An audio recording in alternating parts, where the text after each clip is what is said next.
Berantem sama bapak sampai nodongin pisau. Siapa yang nodongin pisaunya? Bapak atau kamu? Saya. Irma ke bapak. Itu sesudah punya sebelum mendengar bunyi-bunyi suruh bunuh orang lain atau sesudah? Tapi memang sudah gesekan dalam.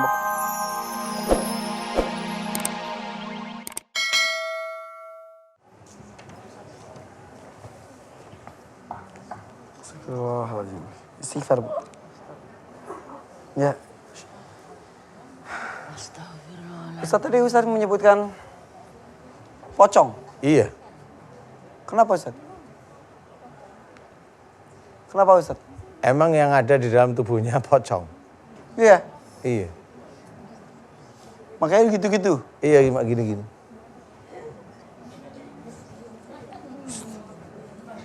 Iya emang gitu. Masih keluar. Ini masih proses keluar. Iya. Jin pocong itu suka sama orang kayak gimana? Orang yang selalu ketakutan, was-was. Was-was, takut, was-was, nggak yakin gitu. Jadi kalau orang yang was-wasnya terlalu tinggi ya bisa aja dia masuk. Takut, bisa. Oke. Nggak yakin, itu gitu. Terus ada hubungannya dengan gatal-gatal itu? Kalau gatal-gatalnya itu dari bacaan-bacaannya sering dibaca. Oh. Dibacain sama orang. Ada sih bacaannya. Oke. Kalau bau yang kata orang tercium? Macem-macem ya. Karena kayaknya di sini nggak kecium masalahnya. Iya, saya nggak mencium. Kalau bau bisa aja macem-macem jinnya. Kalau pocong itu biasanya ya agak-agak bau itu. Bau kayak dekat kamar mayat itu. Formalin kayak bau-bau seperti itu. Bau-bau mayat, bau-bau seperti itu. Istighfar Ibu. Buka matanya. Sudah bisa.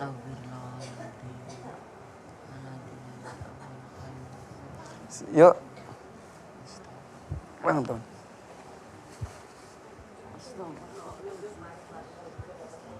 Tadi tidak tercium tapi barusan tiba-tiba tercium. Bisa. Apa baunya biasanya? Ya itu. Bau mayat. Nah, iya emang gitu. Pocong. Aduh. Pocong. Ibu. Istighfar Ibu, nggak apa-apa. Itu proses keluar aja. Iya. Nah, gitu. Istighfar. Ibu. Ya. Kalau pocong gitu nggak bisa bersuaranya.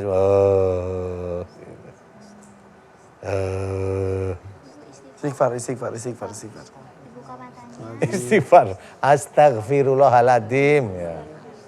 Astagfirullahaladzim. Ya. Tapi alhamdulillah ini masih bisa jalan ya. Mudah-mudahan. Yang sebelumnya di sini mudah-mudahan jalannya nggak loncat. Lompat gitu. juga iya. Ya saya mah udah banyak Bu di sini Bu. Udah Ibu Uripah. Gimana yang tadi dirasakan? Waalaikumsalam Pak Ustadz. Assalamualaikum Waalaikumsalam. Ibu grogi gimana? Assalamualaikum Waalaikumsalam. Udah. Doanya Pak Ustadz biar Iya. dijabat. Amin. Nggak sakit lagi Bu ya? Dibantu,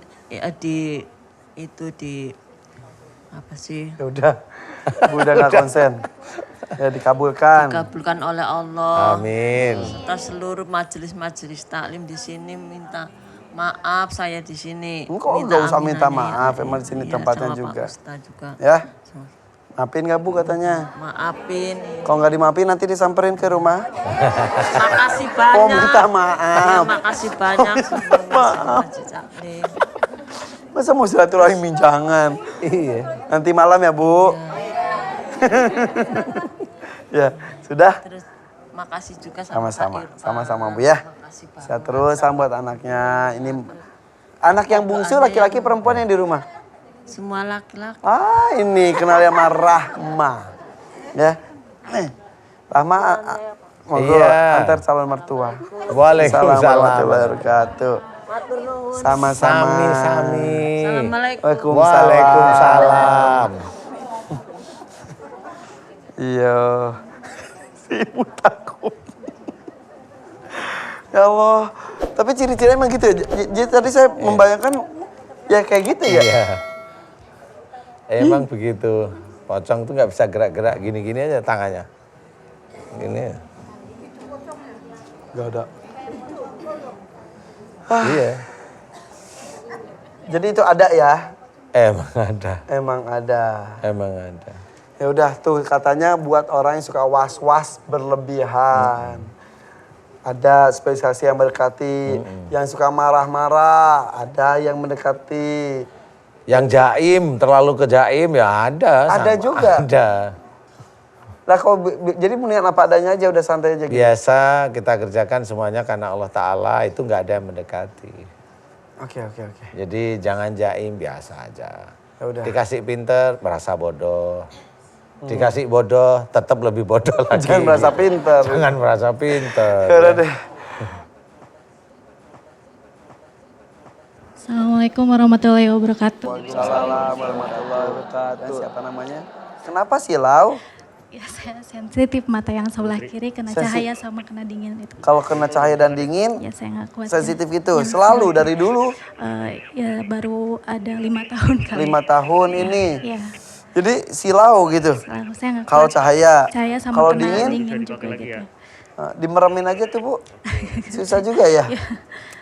Ya Kalau udah. tidur juga harus pakai penutup mata juga saya gitu. Meskipun lampu udah mati gitu. Oh gitu. Saya nggak kuat. Dulu nggak pernah seperti ini. Enggak Apa tuh. momennya yang pertama kali ingat nggak tiba-tiba seperti Kalau ini? saya seperti ini karena tadinya udah minum obat-obat Lebih keras, penenang Bu, ya. lebih keras. Obat penenang gitu. Karena apa harus minum obat penenang? Karena katanya saya kan konsultasi dulu kan waktu kelas 2 SD saya sering kesurupan. Dulu saya di pesantren Dari Ciamis. kelas 2 SD Iya. sudah kesurupan. Itu Iya. udah pesantren tuh. Udah pesantren saya. Dari kecil sudah pesantren. Pondok pesantren di Ciamis gitu. Saya cuma tahan 2 tahun soalnya saya suka dibisikin apa ya, suruh keluar dari pesantren itu gitu. Siapa yang menyuruh keluar itu? Nggak tahu, saya suka ada yang bisikin aja Bisikin. gitu, bilang sama orang tua gitu kan. Ya saya dibilang sama orang tua tuh paling kamu nakal gitu kan, di situ pengen keluar, orang saya betah gitu kan di situ. Oke. Nah, Sampai begitu berapa lama akhirnya di pesantren itu sampai cuma tahan 2 tahun. 2 kelas 2 tahun. sama kelas 3 SD Oke. aja. Nah, begitu SMP sama SMA, saya makin parah gitu. Malah waktu SMA saya diajak Bapak buat konsultasi ke psikiater gitu kan. Di sana saya nggak bisa tidur selama 6 bulan. Malah sering bolos sekolah gitu kan. Gak bisa tidur 6 bulan. Iya. Kecuali kalau minum obat penenang. Iya, nah Disitulah. belum itu? sebelum. Nah dari situ kan orang tua ada yang ngasih tahu buat konsul ke rumah sakit jiwa, dikasih obat penenang baru bisa tidur. Malah badan jadi yang tadinya 38 kilo jadi 70 kilo. Wow.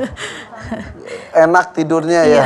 Tapi mata jadi kedip-kedip. Iya, nah ada gejala lain lagi kayak ada yang bisikin kayak gitu, sering ngikutin kalau mau head selama dan sesudahnya juga. Sekarang juga lagi gitu kan. Suka ada yang bisikin. Bisikin sama kalau ngikutin sebelum gitu. mens, Iya. selagi mens, Sama dan sesudah sesudahnya, mens. ya. Bisikinnya apa itu? Ya nggak tahu, macam-macam, kayak ada yang malah kalau ngomong kan gampang kesinggung juga dengar orang gitu ya. Oh. Terus malah ada yang suka bisikin suruh bunuh orang gitu. Ya Allah. Temperamen juga gitu kan. Malah pernah lagi konsul jadi di ruangan dokter gitu kan kesurupan, malah kata dokternya Pak udah bawa aja rawat inap, nggak usah itu lagi katanya tuh. Saya Ya Allah. udah makin drop kan. Saya down. Padahal merasa tidak ya. Iya. Masih sadar juga. Dari situ saya nggak mau berobat lagi. Karena sakit hati disebut Malah seperti pulang itu. juga saya nggak kuat pakai motor, saya pakai mobil online gitu Iya. pulang, karena saya udah lemas banget, dikatain Oke. gitu sama dokternya. Sakit hati. Gak pernah ke dokter lagi. Karena malah terakhir saya dilanjutin katanya tuh di rumah sakit Majalaya, katanya tuh disuruh EEG lagi, cuma saya udah nggak mau lagi berobat gitu. Akhirnya trauma lagi karena belum apa-apa sudah Iya. vonis. Terus saya Walaupun sebetulnya sakit jiwa itu kan ada beberapa levelnya juga ya, tingkatannya juga mungkin. terakhir saya suka rukiah juga. Nah, ada beberapa bulan saya rutin rukiah gitu kan. Nah, pas saya suka ngikutin acara Pak Ustadz di sini, Di Sleman Kalbu.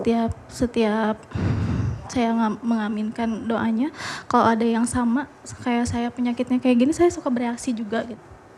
Terus selain ke dokter tadi katanya sebutin ke Rukiah, terus kemana lagi? Pas rukiah itu pas saya bilang ke ustadznya, Ustadz saya tadi mengaminkan doa Ustadz Danu, saya bereaksi. Nah, saya nyuruh buat ustadznya tuh buat ke rumah lagi, dia nggak pernah balas chat saya lagi gitu. Pas nyebut, Saya jadi pas mengaminkan ketika doa Ustadz Danu gitu. disebutkan bahwa ketika nonton Sleman Kalbu, Iya. saya suka bereaksi dan Iya. informasi itu diinformasikan ke ustadz yang selama Iya. ini suka Rukiah. Yang suka ke Dia rumah nggak juga, pernah, iya. jadi nggak mau ke rumah. Iya. Kenapa? Chatting saya cuma dibaca aja gitu. Saya nggak tahu, telepon saya juga nggak pernah diangkat. diangkat gitu ya. Tapi saya tahu kalau dia itu posting status gitu. Cuma chatting saya cuma dibaca aja gitu. Oh. Bereaksinya kalau di rumah seperti apa? Malah waktu itu lagi nggak ada siapa-siapa di rumah gitu kan.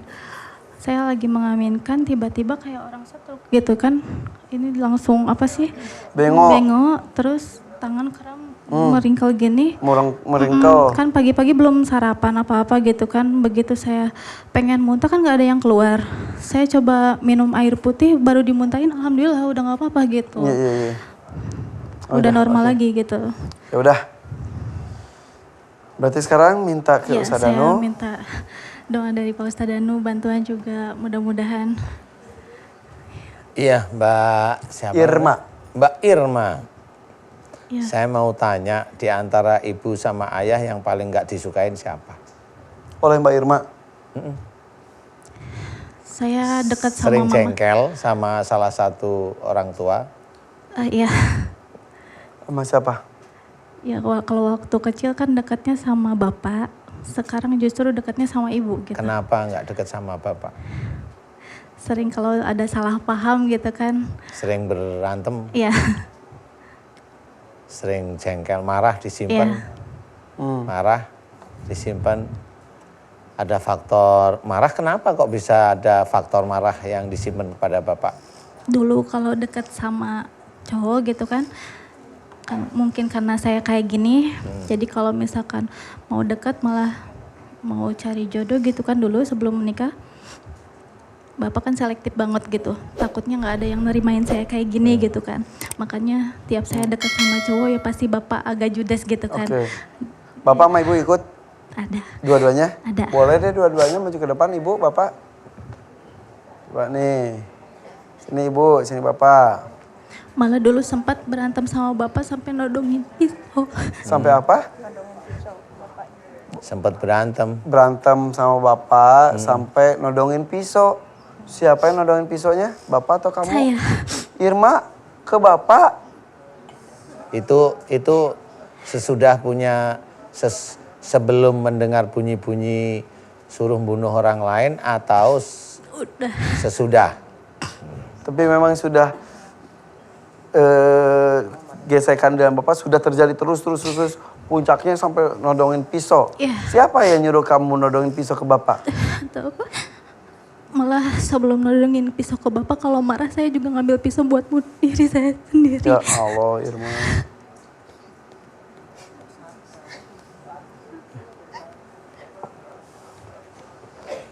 Soalnya gitu Pak tadi. Laras. Ya, Laras. Iya, betul. Betul.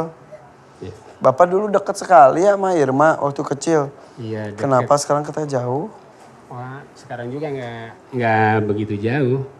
Tapi Irma ngerasanya sudah. Iya, jadi dia merasa jauh sama saya. Ketika Irma menodongkan pisau ke Bapak, apa perasaan Bapak? Perasaan saya, jadi gimana gitu, anak saya itu setelah waktu itu jadi sama saya jauh. Waktu itu tuh apa? Eh, Momen apa yang membuat jauh? Jauh nggak tahu gimana kalau saya kadang-kadang mau menasihati sebagai orang tua terhadap anak. Jadi saya susah untuk bicara, kadang-kadang mendekat dia menjauh, kadang-kadang saya berusaha gimana supaya saya dekat.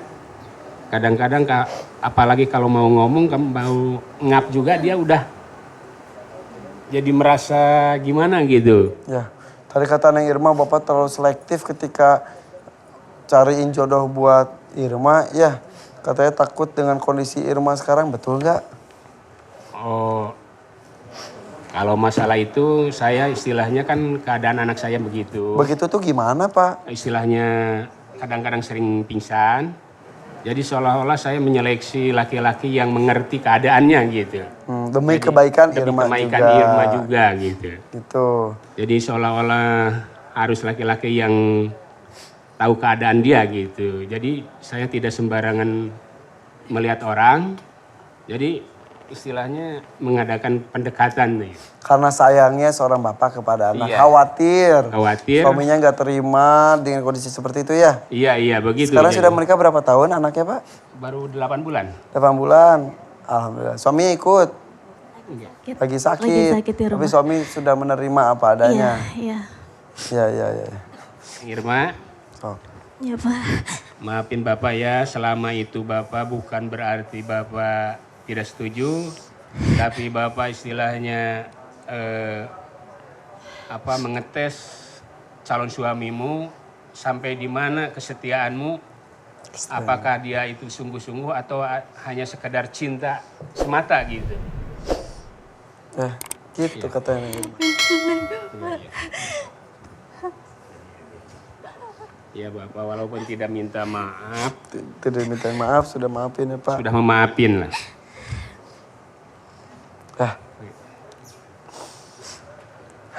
Iya. Mudah-mudahan nanti bisa lepas semua ya. Karena memang yang bisikin untuk bunuh diri, membisikkan untuk membunuh orang lain, insya Allah itulah makhluk akhir zaman, yaitu Dajjal. Yang sejak dulu memang dia sudah ada, dan sekarang mudah-mudahan bisa menjadi pengalaman kalau seseorang itu melawan orang tua, biasanya makhluk itu pasti masuk. Jadi siapapun orangnya, muslim atau non-muslim, dia akan masuk. Jadi khususnya yang muslim, ya saya ingatkan, janganlah melawan orang tua. Ya, Mbak Irma ya. Ya Ustaz. Saya bantu mengeluarkan sesuatu dari tubuhnya Mbak Irma, boleh? Saya keluarkan atas izin Allah, ilmu-ilmu dari orang tua, kemudian pengobatan-pengobatan musyrik, pengobatan yang memang tidak ada dalam sunnah Rasul, ya. Dan juga Dajjal, mudah-mudahan Allah mengizinkan keluar, ya. Amin, amin. Mbak Irma, aminkan doa saya. Ibu-ibu, bapak-bapak boleh mengaminkan doa saya. A'udzubillahi minasyaitonirrajim. Bismillahirrahmanirrahim. Alhamdulillahirabbil alamin. Allahumma sholli ala Muhammad wa ala ali Muhammad kama sholaita ala Ibrahim wa ala ali Ibrahim wa barik ala Muhammad wa ala ali Muhammad kama barakta ala Ibrahim wa ala ali Ibrahim fil alamina innaka Hamidum Majid.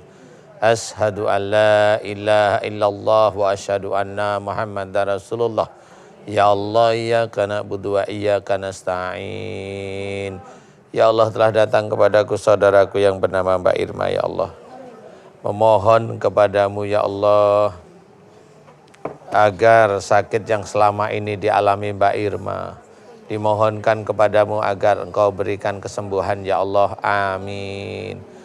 Ya Allah, jika sakit yang ada dalam tubuhnya Mbak Irma, jika itu disebabkan karena kesalahan dan dosa-dosa Mbak Irma, aku mohon kepadamu agar Engkau ampuni kesalahan dan dosa-dosa Mbak Irma, ya Allah. Amin. Ya Allah, aku mohon kepadamu, ya Allah, jika di dalam tubuhnya Mbak Irma banyak sekali ilmu-ilmu dari orang tua sebelum Mbak Irma, ya Allah. Jika ilmu-ilmu dalam tubuhnya Mbak Irma dari orang tua tersebut musyrik, ya Allah, aku mohon kepadamu Ampuni dosa-dosa musyrik. Orang tua Mbak Irma ya Allah. Dan aku mohon kepadamu agar engkau keluarkan seluruh ilmu-ilmu musyrik yang ada dalam tubuhnya Mbak Irma ya Allah. Amin.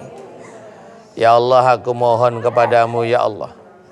Jika di dalam tubuhnya Mbak Irma banyak sekali pengobatan-pengobatan musyrik yang mengunci tubuhnya Mbak Irma, aku mohon kepadamu ampuni dosa-dosa musyrik Mbak Irma dan orang tua Mbak Irma yang mengizinkan ilmu-ilmu dan pengobatan musyrik tersebut masuk ke dalam tubuhnya Mbak Irma ya Allah.